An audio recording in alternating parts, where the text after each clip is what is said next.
Today I've got the pleasure of introducing a brand new Michael Harding colour, Pyrrole Red. I've come across this in other brands, but not for a long time. I haven't used it.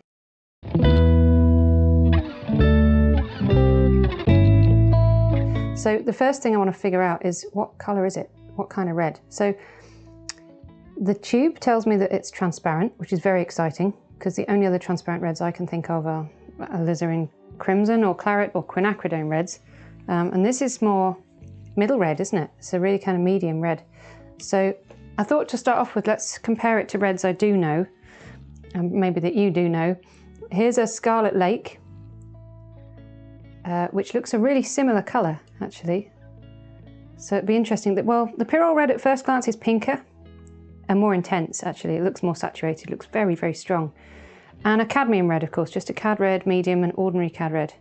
And the difference here, I guess, is the price. This is a Series 2 and a cadmium red is a Series 5. So the immediate difference would be the cadmium red is opaque, as is the Scarlet Lake. Or semi-opaque, I think. But the Pyrrole Red's saying it's transparent, so that's really exciting. So yeah, I guess if I stretch it, you can start to see a kind of pinkish note to it when you spread it thinner. So it'd be great for glazing, for things like roses or Santa maybe. Just a really lovely red. So let's try it with a little touch of warm white. I'm using warm white, which is the lead white alternative, just to try and keep the temperature up.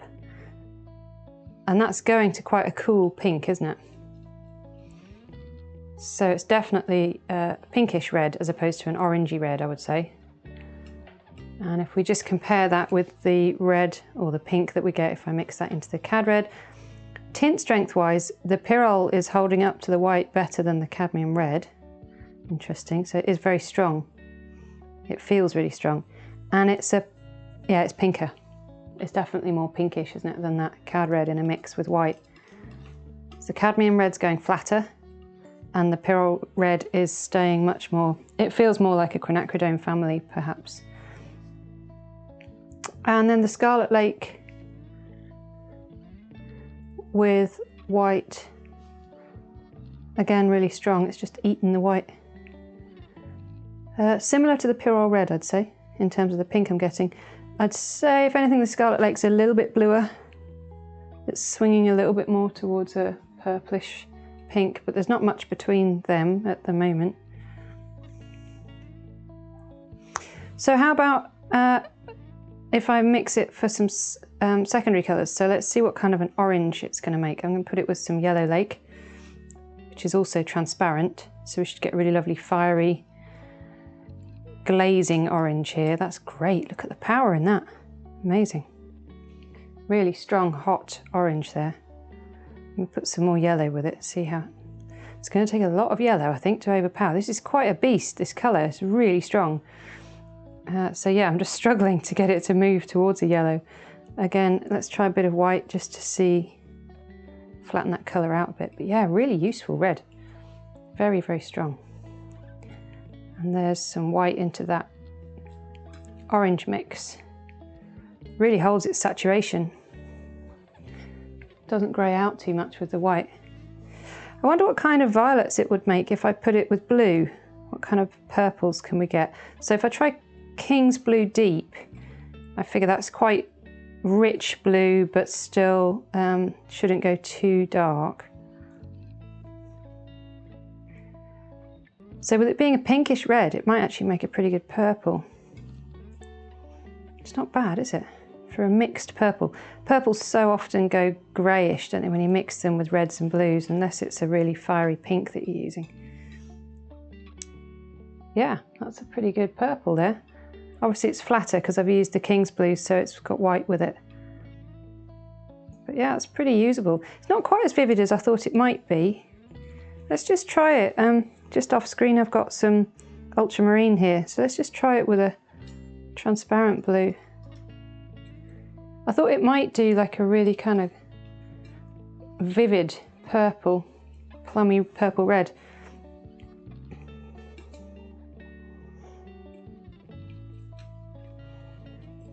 Yeah, it's not bad actually. That's quite lovely. Very plum colour. Quite nice.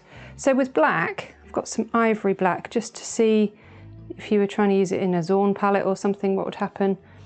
Let's just try it with a bit of black. Will it make a brown or will it just go straight to a kind of maroon? It's darkening really neutrally. It's nice. That's pretty useful. It's staying really warm with the black added to it.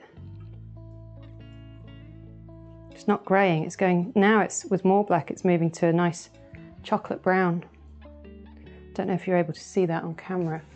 It just looks black, doesn't it? So let me add some white, which of course is going to grey it, but probably take us to a nice purple greyish, I think. Yeah, so it's an interesting new colour, isn't it? It's definitely pinkish, but not as pink as a Quinacridone. Pretty solid red, and it's a series 2 and it's transparent, so it's definitely filling a gap in the range, I would say. Fantastic. Looking forward to using that.